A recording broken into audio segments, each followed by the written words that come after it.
Salut à tous, on se retrouve pour l'épisode 1693 du Zap Image. On commence aujourd'hui en ce vendredi 7 janvier avec quelques anniversaires. On commence tout d'abord avec Eden Hazard, le joueur du Real Madrid, le joueur belge. Il fête aujourd'hui ses 31 ans, bon anniversaire à lui.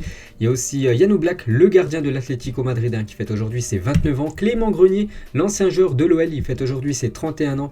Et une pensée pour Davide Astori qui aurait fêté aujourd'hui ses 35 ans. Il nous a quittés, c'était en 2018, l'ancien capitaine de la Fiorentina. Grosse pensée à l'italien.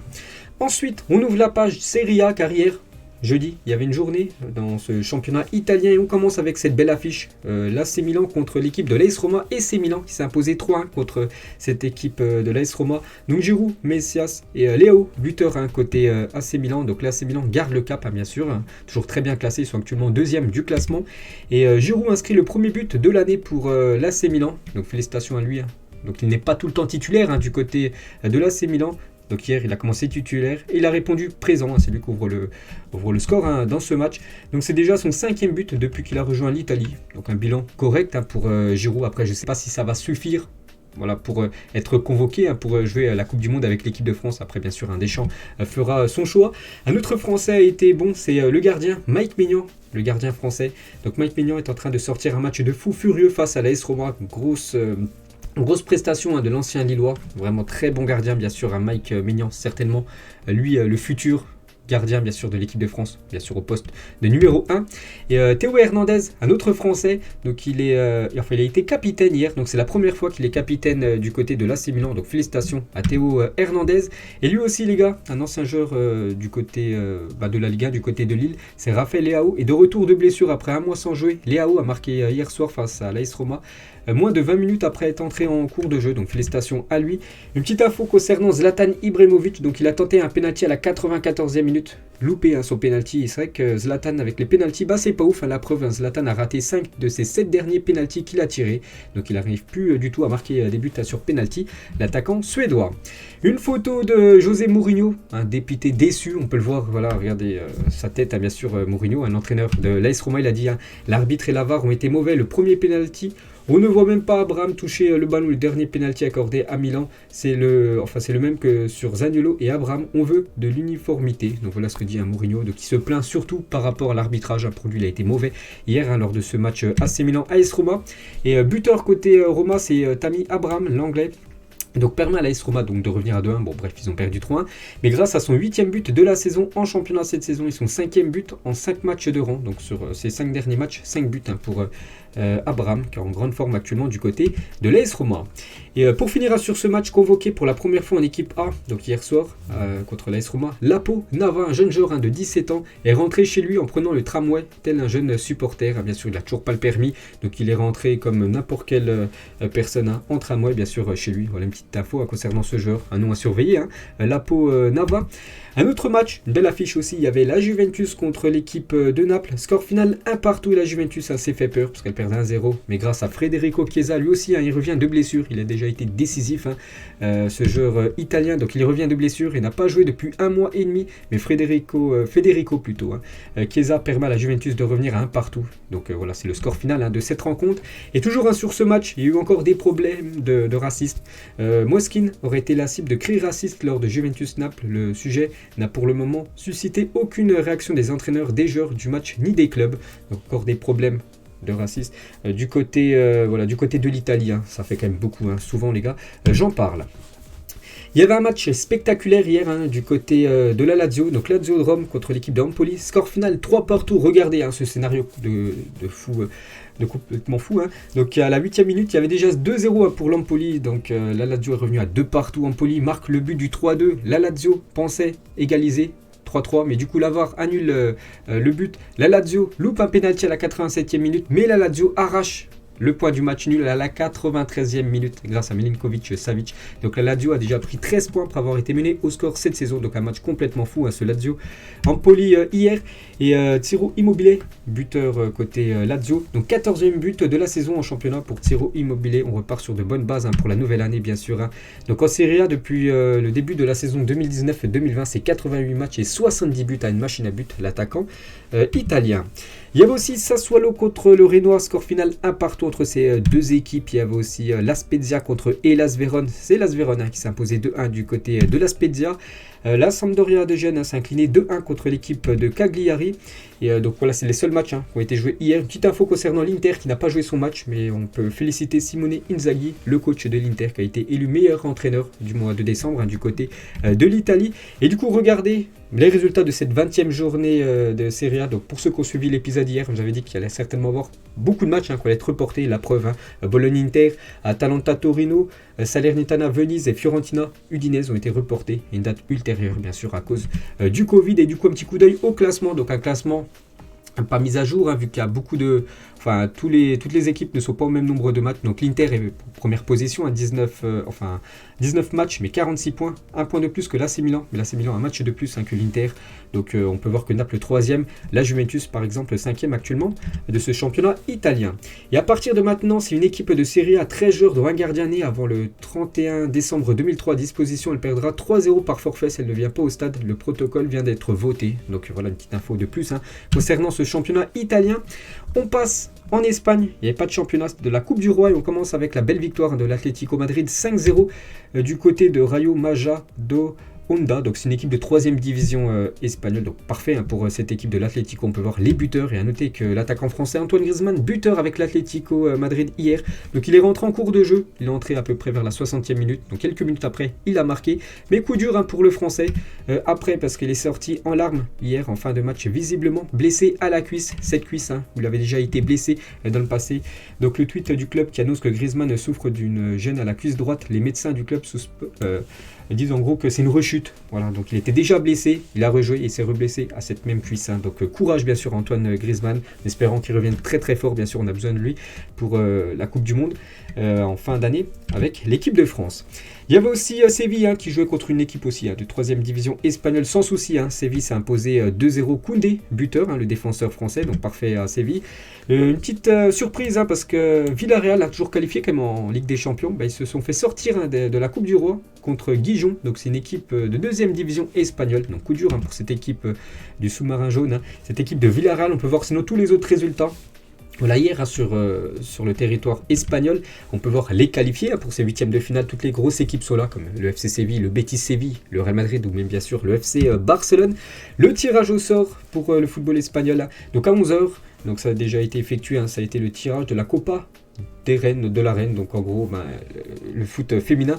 Et concernant la Copa du Roi, donc c'est à 12h30. Donc là, quand je sors la vidéo, les gars, donc on en reparlera demain, bien sûr, des futurs adversaires, par exemple du Real ou même du FC Barcelone. On revient sur le Real Madrid. Avant-hier, le Real s'est imposé 3-1. Et avant de jouer contre Alcoyano, Ceballos a été vu comme impoli avec Carlo Ancelotti. Donc je ne sais pas ce qui s'est passé entre Ancelotti, le coach du Real Madrid, et Ceballos, c'est un joueur qui joue très peu du côté du Real Madrid. Mais voilà, quelques photos, on peut voir peut-être que Ceballos voulait rentrer en jeu. Ancelotti lui a dit non, pas maintenant, attends encore quelques minutes.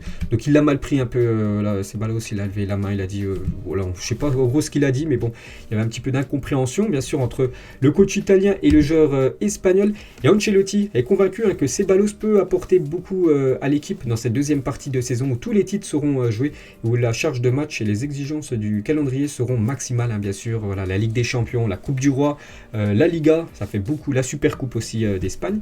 Donc ça va faire beaucoup de matchs et pour Carlo Ancelotti, bien sûr, Ceballos aura un rôle à jouer.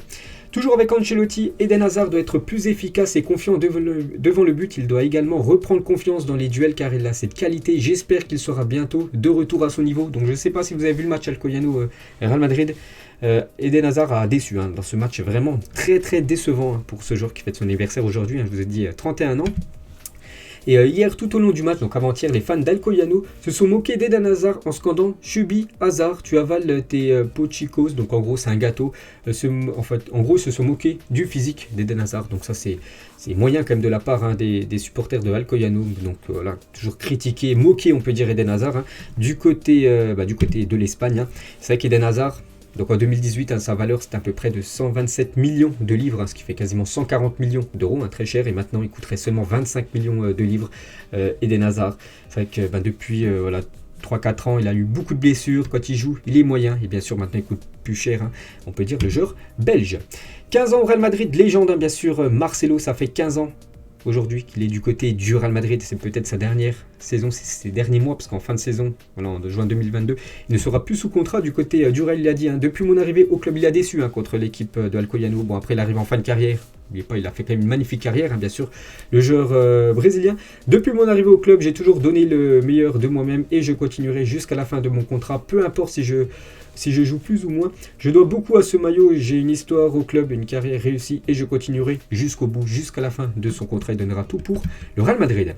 Le comeback du crack, ça c'est une très bonne nouvelle pour le Real Madrid, bien sûr avec tous les matchs qu'attendent le Real.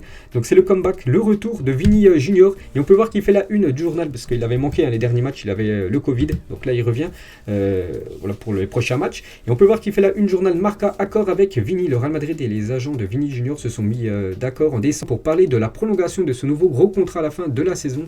Le club gagne du temps pour conclure le recrutement de Mbappé et aborder celui de Haaland. Donc voilà, petite info concernant Vini. Donc les joueurs du Real Madrid ont commencé à préparer le match contre Valence qui est prévu demain.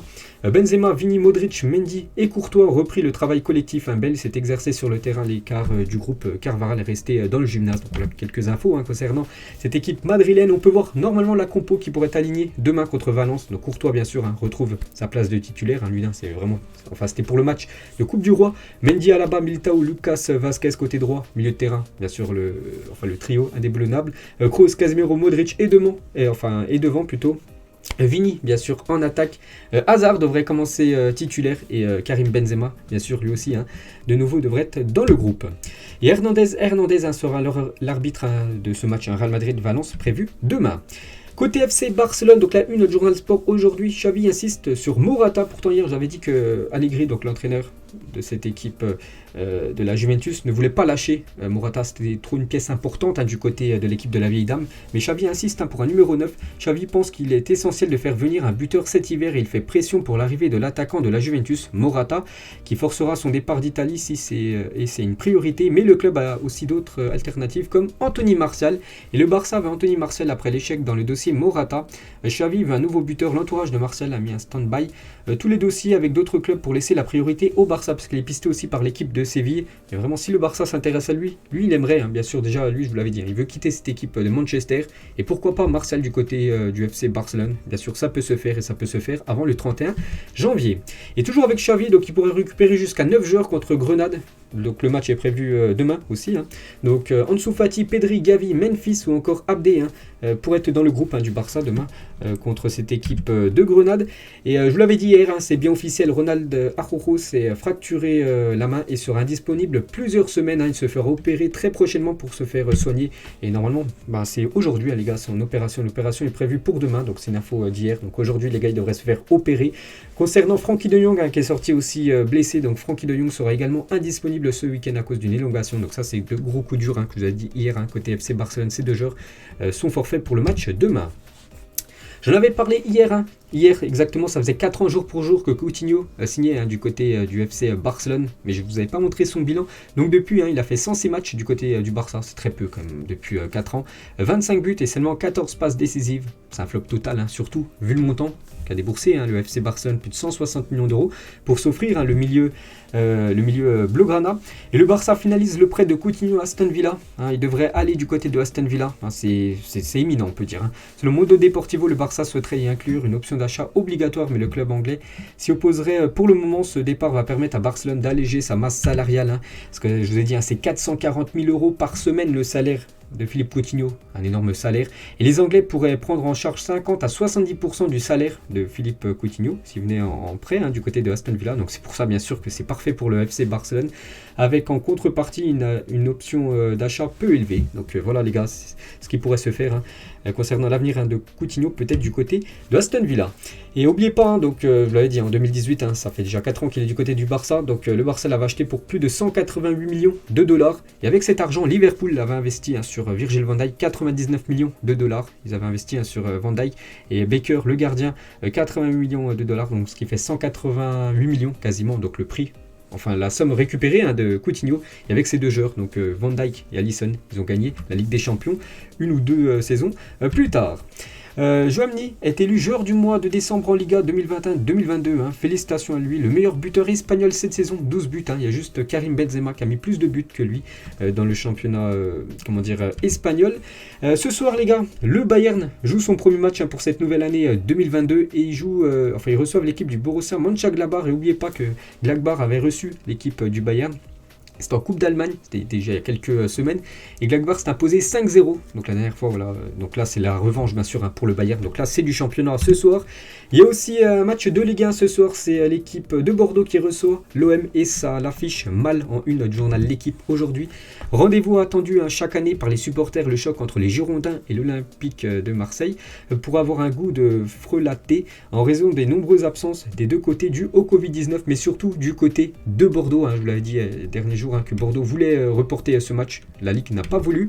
Donc Admar Lopez, donc le directeur technique des Girondins, notre club n'a pas été respecté. L'histoire de ce match contre l'OM où on est invaincu depuis 44 ans. Ça fait depuis 1977 que Bordeaux n'a pas perdu à domicile contre l'équipe de Marseille.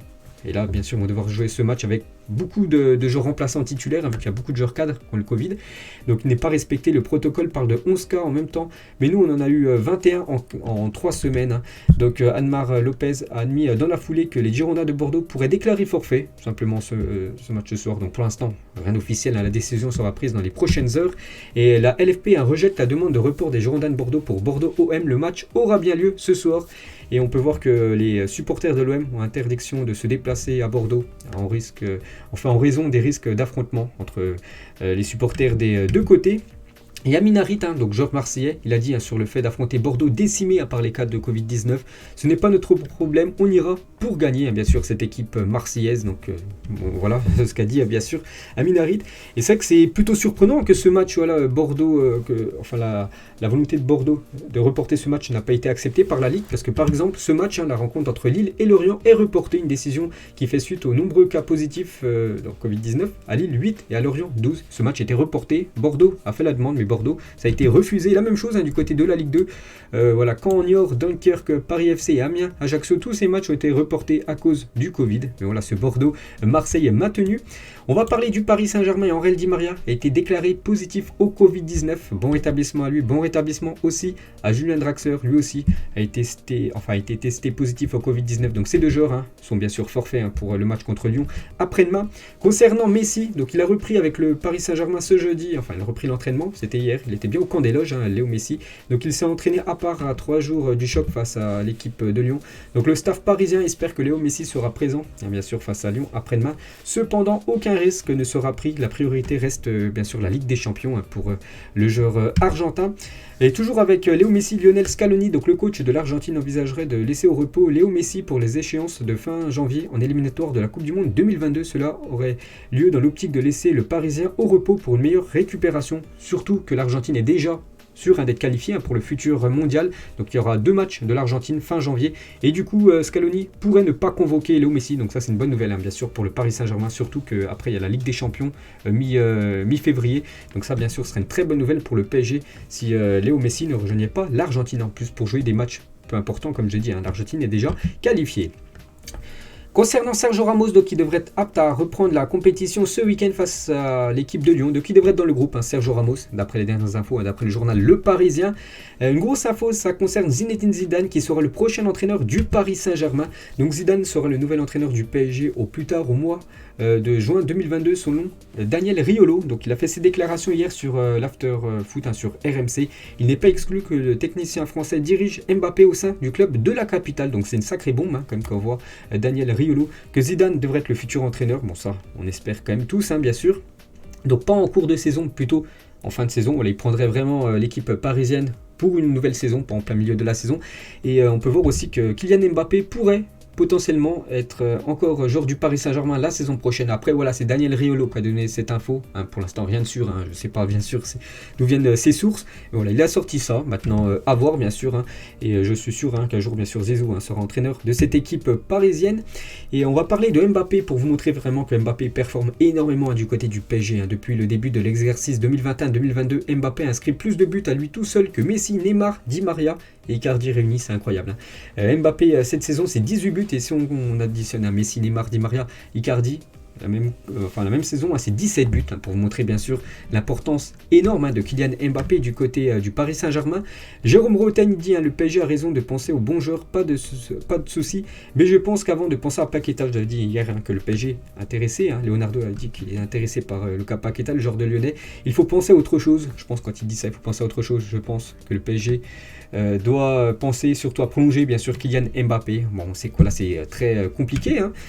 Presnel Kimpembe n'oublie pas d'où il vient bien sûr. Kimpembe vient du 95 et lors de son but contre l'équipe de Vannes en début de semaine en Coupe de France, il a fait ce 9-5 bien sûr avec sa main. Après les incidents survenus lors de Jura Sud Saint-Etienne en Coupe de France, l'AS Saint-Etienne risque une interdiction de déplacement de ses supporters jusqu'à la fin de la saison. Le dossier va être instruit et le parquage visiteur des Verts va être suspendu à titre conservatoire. Donc il y a des supporters de l'AS Saint-Etienne qui ont jeté des fumigènes sur le gardien de Jura Sud. Donc le match a été interrompu pendant quelques minutes. Le match a repris. On peut voir là qu'ils vont avoir une sanction bien sûr. Ces supporters normalement qui ne pourront plus se déplacer jusqu'à la fin de la saison. La rencontre Lens-Rennes prévu demain à 21h sera accessible sur Prime Video, même sans abonnement au pass Ligue 1 d'Amazon. Donc voilà les gars, si vous voulez regarder ce Lens-Rennes, vous pourrez le regarder gratuitement. Il est disponible demain en clair. On revient 2 ans jour pour jour en arrière et CR7 marquait son premier tour du chapeau, donc en gros son premier triplé du côté de la Serie A, c'était il y a 2 ans jour pour jour, c'était contre Cagliari, voilà la célébration bien sûr de CR7, sa célébration légendaire bien sûr où il fait un tour sur lui-même, donc 49e, 67e et 82e, lui ont permis d'inscrire ce triplé, donc il devenait tout simplement le premier Portugais de l'histoire à inscrire un triplé en Serie A, félicitations à lui. Et en Inde, une statue en hommage à Cristiano Ronaldo a été dévoilée hier, donc je ne sais pas s'il va apprécier Cristiano Ronaldo de cette statue qui doit normalement lui ressembler. Donc voilà la statue de Cristiano Ronaldo en Inde. Donc le visage, est-ce qu'il est ressemblant ou non? On peut le mettre bien sûr en commentaire. Et d'autres statues de Cristiano Ronaldo un peu partout dans le monde, une autre là. Et voilà celle-là que je pense que vous avez déjà tous vu. C'est du côté de Madère, du côté de sa ville natale au Portugal. On va parler rapidement de quelques infos concernant la Coupe d'Afrique des Nations J-2, donc après-demain. C'est le début de cette CAN. Et positif au Covid-19, Aubameyang manquera le premier match du Gabon à la Coupe d'Afrique des Nations. Ça, c'est quand même un gros coup dur pour l'équipe du Gabon. Aubameyang ne sera pas disponible pour ce premier match. Donc les tauliers de la sélection Aubameyang et aussi Lemina ont été testés positifs au Covid-19. Il faut dire que les deux joueurs ont été aperçus en boîte de nuit il y a quelques jours sans masque. Donc Aubameyang et Lemina ont été testés positifs au Covid. En stage à Dubaï, ils en ont profité pour sortir aussi. Les Gabonais refusaient de prendre l'avion sans avoir reçu leur prime. On peut voir par exemple Aubameyang il était lors d'une soirée, je sais pas, en boîte de nuit. Et on peut voir qu'il y avait beaucoup de monde autour de lui. Il n'avait pas de masque. Donc il a peut-être été infecté lors de cette soirée-là. Il y avait aussi Lemina qu'on peut voir aussi. Donc bien sûr, ça fait réagir énormément du côté du Gabon, parce qu'ils vont quand même commencer cette CAN sans quasiment les deux meilleurs joueurs de l'équipe. Concernant la sélection marocaine, on peut voir que Youssef En-Nesyri ressentirait des douleurs au genou et serait incertain pour le premier match face au Ghana. Donc voilà, En-Nesyri, l'attaquant de Séville, pour être forfait. Pour l'instant, on ne sait pas, bien sûr, s'il sera forfait ou non, mais ça peut être aussi un coup dur pour la sélection marocaine. La Guinée s'affiche en tenue traditionnelle pour leur photo de classe officielle avant la Coupe d'Afrique des Nations. On peut voir Ilex Moriba, le joueur du RB Leipzig, qui joue très peu du côté de l'Allemagne. Là, il va pouvoir certainement jouer beaucoup avec sa sélection, donc je lui souhaite une bonne Coupe d'Afrique des Nations. On peut voir que la Guinée s'est imposée 2-0 hier face au Rwanda en amical pour le compte d'un match de préparation pour cette future CAN. Donc Naby Keita, capitaine de la sélection, a été buteur. Félicitations à la Guinée. Et on finit cet épisode aujourd'hui avec les meilleurs buteurs. Voilà, qui finira meilleur buteur de la CAN. Donc hier j'avais montré les cotes, non c'était avant-hier, j'avais montré les cotes des équipes favorites. C'est le Sénégal avec la plus petite cote, donc en gros Sénégal favori pour remporter cette CAN. Et du coup, qui finira meilleur buteur? On peut voir Salah, c'est lui qui est favori pour terminer meilleur buteur de cette Coupe d'Afrique des Nations devant Mahrez, Mané ou même Sébastien Haller, l'attaquant de la Côte d'Ivoire. Donc voilà les gars, la fin de cet épisode. J'espère que ça vous a plu. On se retrouve bien sûr dès demain pour le prochain épisode. Bonne journée à vous et à plus tard.